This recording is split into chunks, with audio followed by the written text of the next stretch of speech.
So, hey, everybody, welcome again. This is the second part to the three-part webinar series on the Illinois dispensary application process. And in this webinar series part, we're going to focus more on security and diversity plans associated with the application. And our first guest speaker here is Tony Gallo from Sapphire Risk Group. They're a very prominent, well-experienced security firm focused strictly on the cannabis industry throughout the United States. Welcome, Tony. Good to be here. Thank you very much. That's great. That's great. And so going forward, security is obviously always has been too one of the most important plans when submitting any type of cannabis business license application. Obviously a lot of these agencies as well as law enforcement is really concerned about things like diversity and trafficking, as well as different levels of robberies that are happening. I know in like Denver just recently today there was a bunch of robberies over the course of the last month or so. Right. So security is probably definitely one of the highest important points when running these types of businesses. So I'm going to let Tony explain a little bit more about what they do and kind of what to look for in terms of how to properly secure these types of establishments. So Tony, if you want to just go ahead and take it away. Sure. So my company is called Sapphire Risk Advisory Group. We've been in the cannabis industry about 6 years now. And in those 6 years, we've worked in 24 states on city and state applications, which we're going to talk a little bit about today. During that course of time, we've done over 250 security sections of applications, whether they are a state application, as is like Illinois, or a city application, as they do in California. And a lot of times, there's a method to writing the security section of your application, and especially like in Illinois. The state of Illinois, it's a 250-point application. Whoever basically scores close to 250 points wins one of those 75 licenses. There's a lot of focus on security in the Illinois application. 65 points, or 26% of the total score, which is Exhibit H and Exhibit J of the application, is how your security is to be defined. So basically, that's the main focus. Would you like me to go into a little more details about that at this point? Absolutely. Okay, absolutely. so let me give you a little bit of an idea of when it comes to writing the security section of any state. This is a merit-based application, really. A lot of your focus needs to be understanding what the state is asking you for. In Illinois, they sent regs, particular regs that need to be defined. And during the security section of the regs, they're asking you to write a security plan. Exhibit H is a 50-page written security plan that basically spells out to the state that you understand what the state is requiring when it comes to security, what the video system looks like, what the alarm system looks like, what the access control system, what kind of barrier security do you have at that facility, what's your diversion program, and really what you're trying to achieve in Exhibit H is giving them a narrative, a written narrative of how you're going to supply this particular security. One of the things that we always point out is that a lot of times people don't just read, they have to read the regs and understand. I use the analogy of if the state of Illinois is saying every employee should wear a blue shirt, which they're not in this application, but if the state said every employee needs to wear a blue shirt, you need to write in your application that every employee will wear a blue shirt. If the state of Illinois, which they do say, says that video of the video camera system at your location has to be stored for 90 days, then you need to write in your application that video will be secured for 90 days or retained for 90 days. I think a lot of times people try and overdo it, or they miss that whole point. If you don't write that video is not going to be retained for 90 days, then chances are that you'll lose a point. If you don't have that video, it's going to be retained. Now, the storage of the video question that came up, it does not have to be in the state of Illinois, stored off-site. The system does have to have the ability, though, to retain 90 days worth of video. Some locations, some states require required off-site. This Illinois does not. If you have it off-site, it's not a negative, and if you keep it on-site, it's not a negative. So that was a very good question that just came up. And any questions you have, please pose them to us, and we'll answer them as we go through that. So speaking of cameras, like in a surveillance system, I mean, is there any determination based on your experience about how many cameras should be, or minimal cameras that should be in a facility? Is it dependent on square foot? Is it just because of ingress and egress? Because I know that typically you got to have them pointed at every direction in terms of where people are coming in and out. So it's important that that your camera system use every aspect of the outside of the building. So if you have a square box, all four corners of the outside needs to have some sort of camera view that you're able to see. You also want to make sure that you have cameras that can watch the flow of the cannabis as it goes through the store. You may not have to have a lot of cameras or any cameras, say, in a conference room or a consultation room, but you definitely need to have cameras not only in your vault, but when your processing area, obviously on your dispensary sales floor, anywhere the flow of cannabis is going to be, you really want to have that camera system. And in your application, and we'll talk a little bit about Exhibit J, which is the floor plan, you need to demonstrate where those cameras are going to be located in your facility. So that is important. Again, video, alarms, access control are very important to that. Now, when we talk about the next part of the security plan for this application, we want to talk about Exhibit J. So Exhibit J really is a 10-page recap of what your security will be for your dispensary. Now, in the state of Illinois, an applicant does not actually have to have a physical piece of property right now. Once they get their license, they have 180 days to get that piece of property and 1 year to build out. So when you send in your floor plan, what the state is trying to understand is, A, do you know what a dispensary should look like? How does that flow? What's your vision of what your dispensary should look like? But B, what they're looking for in Exhibit J is, how would you secure that dispensary? So you're going to submit a floor plan design. You're going to submit on that floor plan where your video is going to be, where your alarm system is going to be, where your access control is going to be, where your vault will be, where your storage facilities will be. All of the things that you would want to communicate to the state, that you understand not only what a dispensary should look like, but in addition to that, how you secure that. Now, Exhibit J has 19 points that they have identified that you need to make sure you understand on your floor plan. What we did is we took our floor plan design and we went through and we just checked off every single point to make sure that those points were there. For instance, there's some points that are identified in Exhibit J that says you need a sink and a refrigerator. I don't know why the state of Illinois is requiring that, but the state, like I said with the blue shirt, to put on your floor plan a sink or refrigerator. And if you don't, you possibly could lose points. You need to identify every single location of that. What's the security office? Where's the dispensary? What's the manager office? They want to know what the square footage of that facility, that those rooms are. They want to see where the cameras are. So a lot of times people go, that's very overwhelming. What do I do? And really what I explain to them is, when you have your floor plan, take Exhibit J. The state walks you basically through it and make sure that everything that the state has given you in Exhibit J, you have. It makes it a lot easier that way. I think it goes across the board for every exhibit. You definitely want to make sure this you're meeting all the requirements and more of what the state's asking for typically. But hitting all those points, it's a really good suggestion, Tony. Isn't also in Exhibit H, going back to that real quickly, we need to provide a copy of a contract with a private security contractor. Tell us a little bit about that.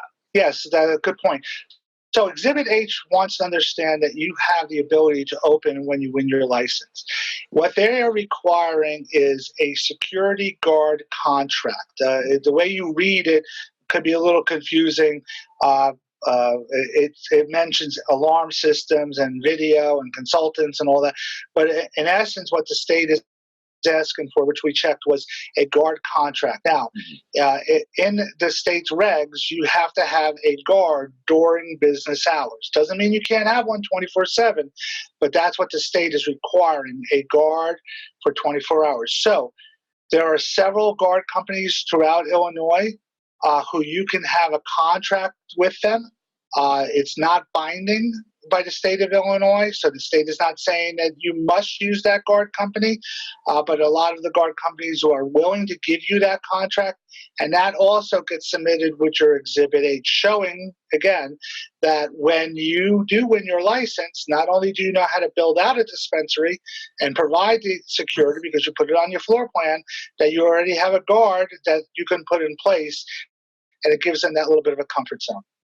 Yeah, absolutely. I think that's pretty interesting because, there are some, needs to be a license under specific sections of Illinois law, a specific act of 2004. And so I was, we have a lot of people, fielding questions on that particular aspect of what type of security company that you need to go with, right? So, that's very interesting. We want to actually open up the floor. Tony's, can answer any questions to anybody that has, related to any other pieces of their plan. We do have any questions out there. Please submit it into the chat box. As we're finalizing the security plan section. But again, just as Tony said, make sure that you definitely repeat the language that the state's asking for, because this is exactly what they're asking for. But kind of go a little bit above and beyond that, depending on what your needs are when it comes to the security of your location and your facility. I think that this is a really important piece to the puzzle here, and obviously one of the highest scoring plans in the entire application. So very important to be able to get that. So if we have anybody else that wants to do any more questions, we're actually going to move on to our next guest speaker and going into diversity plan and more on. So is there any more questions at all? Do you need a specific list? So not in your exhibit, well, in Exhibit H and Exhibit J. So Exhibit J, like I said, is 10 pages. So in that Exhibit J, you're going to show the floor plan of your camera system.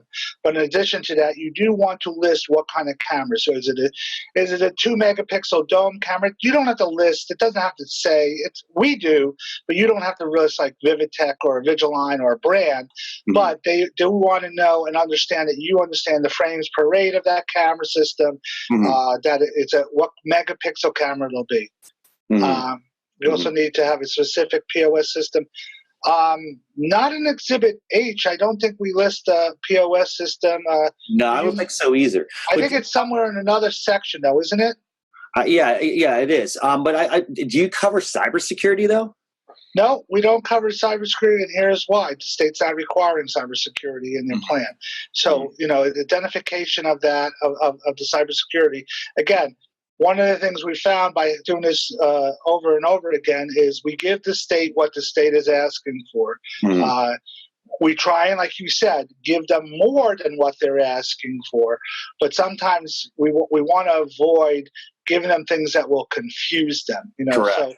So if you're going to have an access control system and the system and the company, the state is requiring an access control system, you may want to stay clear of mentioning biometrics, because that's, although it's good to have, but it's not going to do anything more or less. Was there one more question? Yeah, there's one more question on there that talks about that refrigerator and sink again. Yeah. So if you go through those 19 questions, there's one about air handling. I'm looking at it right now as we speak about it. And then question number 12 says, location of the sink and refrigerator. So I would put on your floor plan a sink and refrigerator. I mean, I don't know why, but it's number 12 of Exhibit J. So put a sink and refrigerator in the back and a locker, really and employee lockers. Right. Cool. Yeah. So that's really good, Tony. We really appreciate you, coming in today and give us some of your insight, because we know that, you're definitely one of the best security companies out there, super focused on the cannabis industry. We really appreciate you coming in today. Thank you. Look forward for it. Thank you very much. Good luck, everyone. And finally, we will send our viewers a copy of their specific webinar that goes through some of the Illinois application regulations and security measures around that. And then we'll make that available to you right after this webinar. Thank you. Take care. Great. Thank you so much. So next up, we are going to start discussing about the diversity plan, which is also another really critical piece of this application, which is Exhibit M. And our next guest speaker is actually Tiffany Bowden. So Tiffany Bowden is the co-founder of the Minority Cannabis Business Association. She has all these education materials that she presents related to diversity plans. And, we will be focused and deep diving on this a little bit more. Obviously, diversity is a very important part of this. It's interesting, for me in my 25-year career being in cannabis, I've seen this progress, in terms of diversity and social equity, all across the country, as it started, primarily here in Oakland, California, where our headquarters are. We were able to, kind of create and help foster one of the first social equity programs out there. And I think that, it's really interesting to see this go across the country, and so we're going to bring Tiffany Bowden in on to discuss that a little bit more. So how you doing, Tiffany? I'm great. Thank you for having me. Good. Thank you for coming online with us too, and we really appreciate you having you too as well. So we want to always foster a culture of safety. When it comes down to operating these types of businesses, and that's something that's very important to us, including diversity and inclusion. So we would love to hear your thoughts on the Illinois process, specifically Exhibit M, and any other thing that you can provide in terms of that type of education or resource behind that. So I'll let you take it away. Yeah, sure. I thought it might be helpful just in general to just kind of provide some background into myself, as well as why this work is important and why it's important to legislators. And so then you'll be able to kind of back into what's so important about that section, as well as the whole application. I think that when we kind of talk about diversity as a particular section, it does a little bit of a disservice from a standpoint that inclusion and diversity should be running throughout the presentation. And of course, the people that are grading these applications, when they're calling these things out, these are works of passion that they've been having for multiple years. So these are things that they want to ultimately be able to see throughout. So is it okay if I kind of provide some context? Okay, great. All right. Well, let's just see here. I don't know how to, share my screen. What's the best way to do the share screen? Okay. Let's see. Okay, here we go. Okay, can you guys see my screen? Yes, we can. Okay, so I'm Tiffany Bowden with the Otesha Consulting, and I'm going to just let you guys know a little bit about me in context. As you mentioned, I'm the co-founder of the Minority Cannabis Business Association. I'm also the former VP of Education for the National Diversity and Inclusion for Cannabis Alliance. I'm the runner-up for the Social Equity Program Manager position in Los Angeles, and I am a PhD candidate in for University of Illinois within this specialization area. So I've taught several cannabis-based classes in the university circuit in Illinois, and I've also helped shape zoning in Illinois. So I've been in that space ultimately since about 2009. There's several other things that you can kind of read about me, and I'll send out the presentation here later. But I think it's important to kind of have a base level discussion on what is the difference between diversity and inclusion and equity, because then you'll be able to kind of understand what's going on here. So diversity, when we're talking about it, is generally about an appreciation of difference across categories, and the goal is ultimately to strive for equality. Whereas inclusion is about the act or practice of including a particular group into an activity, which is, of course, a build on diversity, but it's a step better. Equity, however, is about the fair treatment, access, and opportunity and advancement for all people, while at the same time striving to identify and eliminate barriers that have prevented the full participation of some groups. So within the cannabis space, it's important to understand what we're actually talking about is equity. And a lot of times what happens is that when I see dispensary applications, cultivation applications come through, they kind of keenly understand the need for diversity. And so they'll speak to a diversity and in terms of their demographics of their ownership and maybe some of their staff. But they won't be able to get into intuitively the things around inclusion and equity. And those are the things that are actually more important to the people who are grading the application. And so if your diversity plan is we have X amount of minorities, X amount of women, X amount of veterans, then you're actually kind of behind the eight ball. And we have to we have to kind of we need we need an actual plan. I mean, it's like the how, right? Like where's the how? Like, of course you can be diverse, but how are you going to do it? So I totally get that. Yeah, well, that's the thing. So like for me, so when you think about like the social equity aspects, right? So you have to understand that it's all about the impact that the war on drugs has had on specific communities. So that's where this conversation is actually taking place.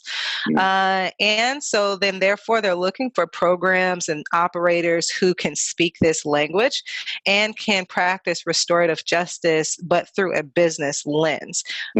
It's perfectly understood that you may not actually know how to do that. And that's why you bring people to the table that know how to speak that language. But some of the areas to consider looking would be like your community impact story. So, how is your tax revenue going to provide uplift? Like, what are you paying your employees? Is that above or below or at minimum wage? And what is the impact of that? Where is your location source? What is your procurement practices? Your marketing and advertising practices, what does that look like? Your staffing, your ownership, what kind of ongoing employee support and benefits do you have? All kinds of things ultimately can go into your plan above and beyond what they're specifically asking you for. And ultimately, the more successful applications that I've seen are speaking to these kinds of things beyond just say like the diversity space. So some of the things that's kind of been in the headlines already, inclusive of Illinois, is that there's a lot of concern about minorities being shut out of ownership. So of course, at that first level of diversity, they're going to be looking for what is the makeup of your team. And that doesn't necessarily mean that, okay, we're counting bodies. Of course, they want to make sure that you have a strong and qualified and competent team. But at the same time, they're going to be looking into making sure that it's not just tokenism and window dressing and that you're just putting people kind of on the front lines. And also that you can actually carry that diversity story throughout the application. We've also seen some issues with retention in the industry for both women and minorities. So there's going to be a need for some language within the application as it relates to how you're going to be supporting people ongoing. We've also seen the increase of homelessness in areas where operators have been moving because of like the cost of living increases and impacts. So depending on who your local legislators are, sometimes they kind of have an interest in this, but they may not spell these kinds of things out in the application. There's a lot of things that are not on the application that you would have to kind of know who's behind the scenes to know what they actually care about to be able to speak to those things. And you can also speak to those within your goodwill and your social responsibility statement. Your marketing and advertising is also important, and we already understand that as it relates to how it interfaces with children. That's kind of grabbed headlines a lot, but there's rarely like a conversation about women and minorities and how those things are kind of positioned there. And depending on kind of how that's interfacing, that does take a space as well. And of course, sexual harassment training is another thing that's been on the horizon in terms of what people are ultimately wanting to see, whether or not that's actually detailed as a mandatory for the state or not. It's one of those things that it gives a cue that you're actually trying to do the right thing. So these are just some of the top headlines. So you can think about diversity as being embedded into your seed to sale kind of process. Like most people are thinking about it only within like the post-processing space in terms of who is actually going to be the actors involved. But actually diversity is embedded all throughout these processes, and it's something that we can kind of take on. So there's lots of different ways ultimately that I can help you guys, and that's specifically consulting at the intersection of diversity in cannabis, as well as just like working alongside, your team, as well as making sure that there's a compliance and a culture change approach, because both of those elements are important for legislators. It's not just about checking boxes and just like, okay, yes, we have this, yes, we have that, but they ultimately want to be able to make sure that you can actually carry forward the culture and the intention of what these social equity initiatives are about. So that's kind of high level. Just wanted to get you guys grounded in the conversation that we're having here in this space, and we can maybe ask some questions from there. Yeah, absolutely. Thank you so much. This is fantastic. I think I'm aware of like some kind of education modules that you have or training systems or something like that around this. Mm-hmm. Sarah, my wife Sarah was telling me a little bit about that. Is that something that you provide? Yeah, definitely. So formerly, I was the owner of Comfy Tree Cannabis Academy and Comfy Tree Enterprises, which is an education company. I have left that company behind, and now I do ad hoc creations for applicants. So nearly 100% of my time is built around supporting people like you guys. So Awesome. that is, for sexual harassment training, or if it's doing on-site diversity training. For instance, last week I just did Movember Foundation's diversity training. I don't know if you're familiar with No Shave November. They're the people who put that forward. So I just assisted with them, as well as Kikoko, which is a cannabis tea company. Yes, I've done their diversity training as well. Nice. But yeah, I do modules and I do on-sites as well. Nice. And then, I wonder if you're aware of or have more information on this too, but we get a lot of questions around the loans and grants that the state of Illinois is offering, or specifically around the social equity program. We get like different levels of questions around that. But one of the questions is when the applications will become available to apply for any of those loans or grants, is that coming around this time in this dispensary round, or is it going to be waiting for craft grow? Well, it's kind of one of those things where the government, well, specifically Illinois, has been one of those shell games. It's since it's always been a shell game. Since I started engaging in 2009. So it's kind of one of those things where, yes, okay, pay attention to what they're saying, but have a backup plan. Totally. Do not rely on the state of Illinois as a part of your business model if you can help it. I mean, I remember how tough it was in 2014 because we opened up the first dispensary in the state, and it was in Marion, Illinois, and very difficult process. And it was really, really interesting to go through that. So you definitely heed that advice for sure. But again, it's really awesome to see a state, come out and really recognize that, hey, we really need to create some kind of, a place to make this happen. Like they're taking it definitely a step further than any state that I've seen, in terms of that, at least, making a step forward in terms of this financial assistance, right?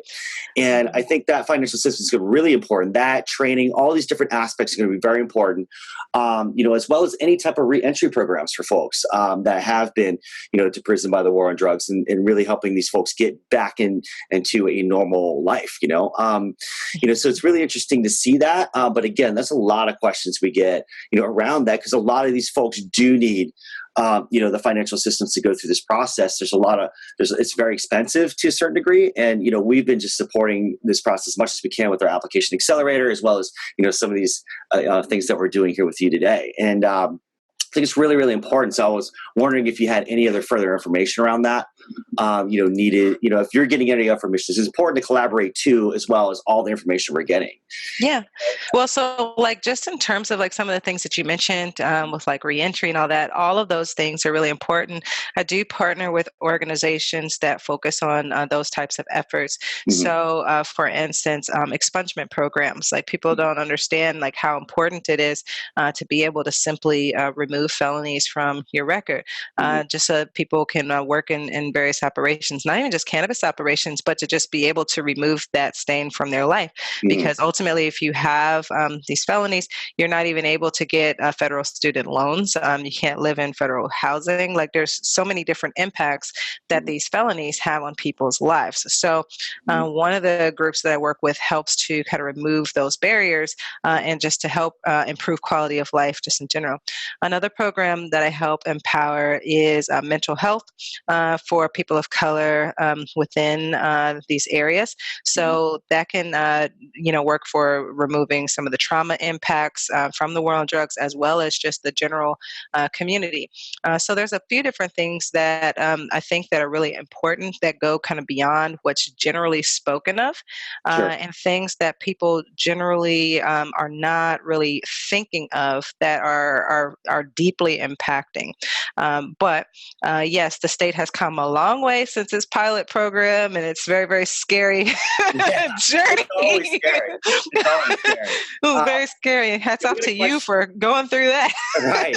So we got a question from one of the audience. So the IDFPR only has 5 points for the diversity statement, but do you think there's a large implicit grade in the rest of the sections? Yes, I do. So that's kind of what I'm meaning by, okay, yes, there's only a call out, a specific call out there for these 5 diversity points. But as I mentioned, diversity is a seed to sale kind of a deal. And you want to be able to tell a coherent story throughout, because the heart and spirit of everything should be able to carry kind of throughout, but they're going to be only asking very specific questions within that section. So every state is different in terms of how they present that diversity matters to them. But if it shows up at all on the application, and understand that when these people go behind closed doors and they're talking, then this is something that they care about. It's just a matter of how does it present itself. Absolutely, 100%. And just like you said, it needs to be woven into the DNA of the entire, brand, to the entire business. And I wholeheartedly agree with that. But from a scoring perspective, I mean, like, everything needs to be like kind of sprinkled throughout, even though they're asking for specific questions in each one of these sections. So that's a good answer for that, for sure. Yeah, and I would just I'll mention, for as an example, like, so I've been on some application teams where they only had a call out for diversity, like within a couple questions, but because I was able to look at their full application, was able to kind of tie it together coherently and look at some of their packaging things and say, okay, this is actually not going to work as it relates to inclusion and diversity. And so then we're able to give a stronger communication as it relates to their business plan and why they're choosing what they're choosing. And so you can see a different level of intention and social responsibility that's kind of woven through the business plan that speaks a lot louder than just simply saying, this is what we're going to do, this is how much money we're going to make, and that sort of thing. Yeah, absolutely. I also think that there's maybe some folks out there that may not qualify as social equity, but still may be impacted by the war on drugs. And, I think just, with those types of folks, it seems like there's another area there where they're able to focus a lot on, how do they bring in, more social equity, qualified social equity folks into their workforce, right? Can you talk a little bit about that? Like, how do we assemble like that type of workforce and help folks in that area? Yeah, so in terms of like the recruitment and diversity efforts, that is a fairly extensive process just in itself, because when we're thinking about that, I mean, those efforts can just depend on like, all right, are you going after people of color? Are you going after veterans? Are you going after people who are alternatively abled? So the nuance in terms of the inclusion and recruitment conversations can be pretty detailed. But just specifically in dealing with, as an example, African Americans, not everybody has had a conviction of cannabis on their record or something, and therefore directly impacted by the war on drugs in the way that we generally talk about it. However, these are communal issues, and taken more broadly, you're able to see lift to the whole community by being able to focus on the whole. So it doesn't mean that you necessarily have to make, pipelining people with convictions into operation per se, if that's not the angle that you were taking. Like even, for instance, working with historically Black universities, setting up internship programs, making sure that the community is involved with your efforts, having recruitment events in areas where, diverse people can actually see the job posting and what you're up to, and going beyond, say, bias processes of recruitment and pipelining. Right. These are all like really important ways that you can kind of practice inclusive practices. Yeah, I mean, I think it's just important all around. I mean, just to be able to provide that economic opportunity, just for everybody, all the above, as much as possible, if you are able, and if you're willing, right? I think that that's a really critical thing, and it's great to be a part of an industry that's pushing that paradigm shift, and helping us, because we haven't really seen that anywhere else. Everywhere else, every other industry is just rampant with this. Kind of terrible mindset around this. But for us, we're really trying to push this, and we're starting to see it kind of slowly take hold in other places. But I think it's fabulous to do this now in this time frame, and we really appreciate all the work that you do. Yeah, you're doing a lot of great work out there. Thank you. It's really awesome to see this. So we would like to field any more questions. If there's any questions around these plans, or for Tiffany herself, and we want to see if you can put it into the chat box. That would be helpful. So one of the questions that just came up is: do you have suggested organizations or networks that Black women or women of color who are trying to get into the Illinois cannabis business should join for support and resources? Yeah, there's a long list of people who've been doing things, but as I mentioned, the industry is fairly volatile in a sense of, you'll have organizations that'll be on the move and they're doing things, and then what happens is that we will see a hemorrhaging of either people or organizations because of different things like misogyny and, just impacts that we're seeing. So there's some really, really great and profound players and organizations that's been in the space and then have had to leave the space, and then they're coming back. And those people there are some of those folks that I would say that you could throw some support around, and even include them on your board of directors. They may not be like noisy in the space in terms of having their organizations already uplifted. That will still be really, really great to put on the organization. But one thing that I will kind of caution is whenever you are aligning with any organization, you have to be very privy to the politics that that's going on behind there. So I try to kind of avoid.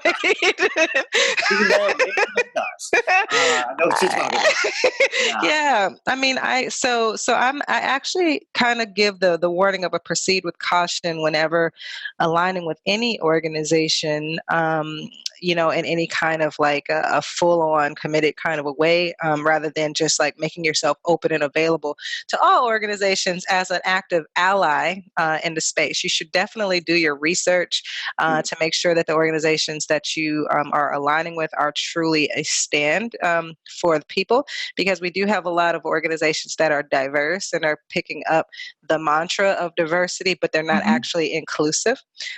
They might be directly ableist or misogynist, or there's like some very, very strange histories behind there. I mean, it's a sad thing, but it's very true, because you know what? I mean, a lot of social equity folks that I've talked to just throughout the United States and going through these processes specifically, is they're vulnerable.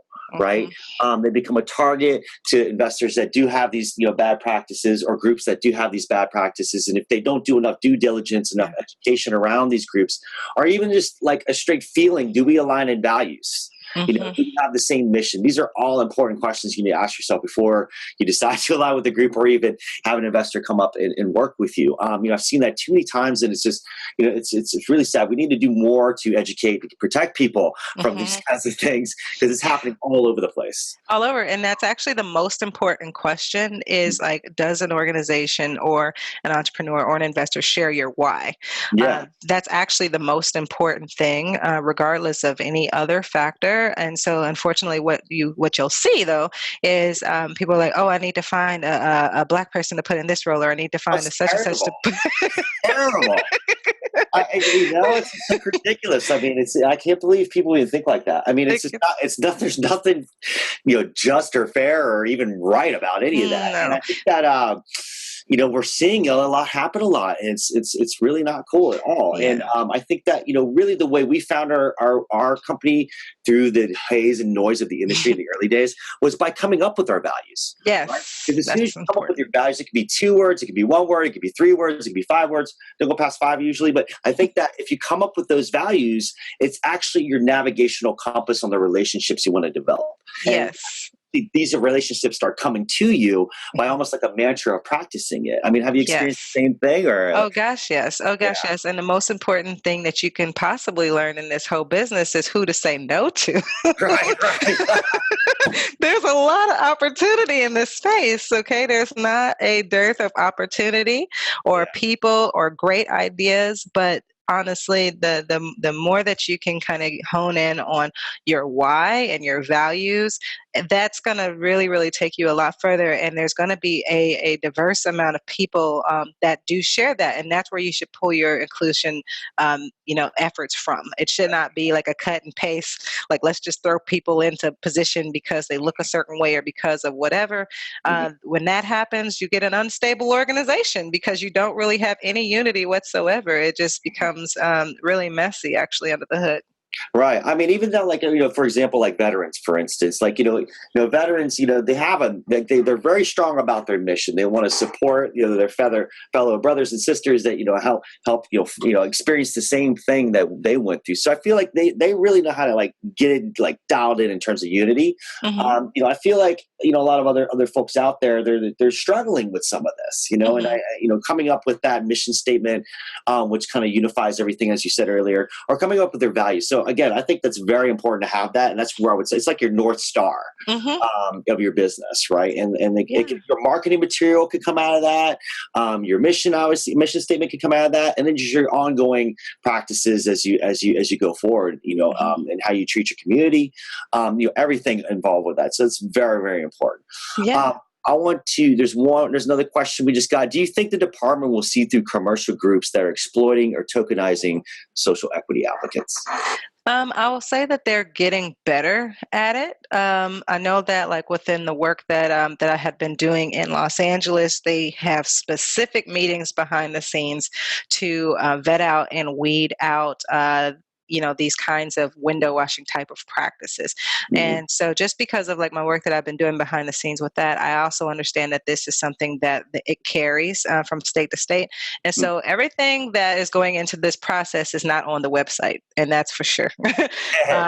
So the things that happen off of the website, are the conversations about the what's really going on. So they absolutely are going to be plugged in with some of the what we call shenanigans that happens, and to the extent that they can do something about it, that's always evolving, and that may come out as later iterations as they do different investigations. So it's just really a good idea to just start correctly.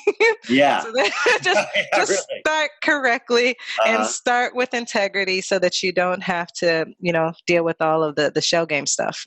Yeah, I mean, there's always so many. I guess there's only so many. I mean, every state process I've been in, and I've been in a lot of them, but every state process I've seen it progress a little bit with different mechanisms in terms of how they're trying to, eliminate that. I don't think they'll fully eliminate it, obviously, but Mm-mm. I think that'll be pretty much impossible. But at least they're trying to make an effort to try to. How do we get it to the point where these folks aren't just totally vulnerable, Mhm. and exploited, such as this last question that we just had, and I do think obviously in every process there's always shenanigans happening behind closed doors. Yeah. Well, and then there's a conversion between the activists and the entrepreneurs. So as more of the people who are in the activist space kind of move on to the business side, you're going to be seeing just different ways of doing things. And as more of the entrepreneurs get more privy to some of the things that the activists are talking about, Mhm. you start to see influence on that side as well. So things are moving in the direction that they need to be. We're not in any kind of perfect place. place. We may never get to an absolute utopia, but but we're moving. No, well, I really appreciate you, taking your time, and I'm sure our viewers do too as well. And all the great work that you're doing, it's fantastic. And I think that it's important to recognize this as definitely one of the most important pieces of what we're fighting for. We're fighting for freedom at the end of the day. All of us are, right? When cannabis, first, started with, it really, back in 1996, when Proposition 215 came out, it was like, really, how do we fight for our freedom? To be able to use this plant as a medicine, and as something that's going to help us move further. So that's fantastic. And again, I really appreciate you coming online. So I think that's the end of our webinar series. And again, we're going to send out everybody's information. Thank you so much, and we'll see you next time.